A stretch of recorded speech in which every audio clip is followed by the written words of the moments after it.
When it comes to the representation of entrepreneurship in popular politics, you're largely stuck with either the hollow romanticism of the noble small business owner from conservatives, or the leftist caricature of entrepreneurship as ultimately a form of predation.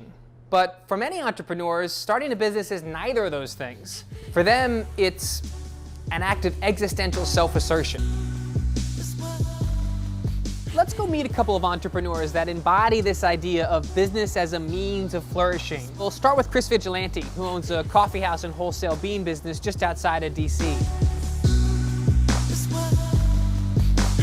I had all these internships and jobs growing up that I just hated, man. Work wasn't fun in any regard. Huge defining moment in my life when I decided to make that shift and do something I was passionate about. I knew I wanted to write my story, really write my own story.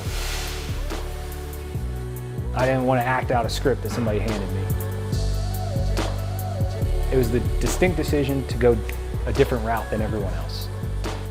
I really love what I do, and I think it shows up in the work. Next, there's Nick.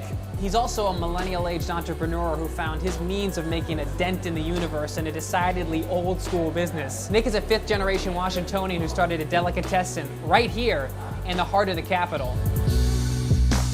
You know, I started cooking when I was about 15 years old in DC restaurants, and I was like totally enamored by the physicality of it and excitement of the kitchen, the energy of the kitchen, the characters in the kitchen, like all of that really drew me in.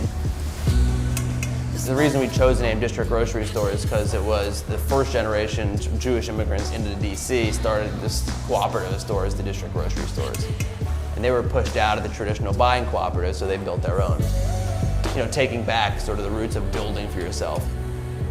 The same impetus they came here and like, let's build a new life. I think this is my opportunity to actually make an imprint and do something that's my own and actuate my own vision.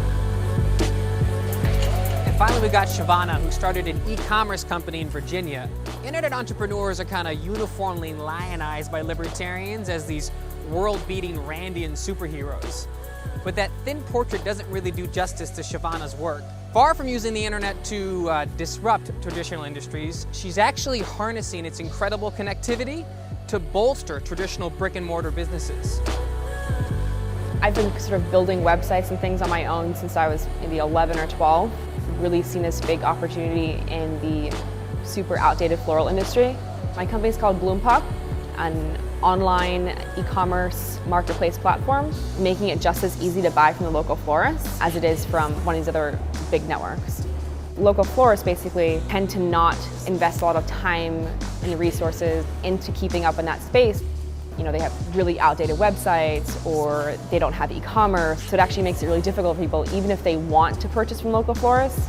I think the local florists, with their really unique designs and their really unique stories, were getting shoved to the side when they shouldn't have been. It's been really great to see that we've been able to actually have an impact. Most entrepreneurs don't fit into either caricature of popular politics. These are people that bravely bucked professional inertia in order to chase their dreams.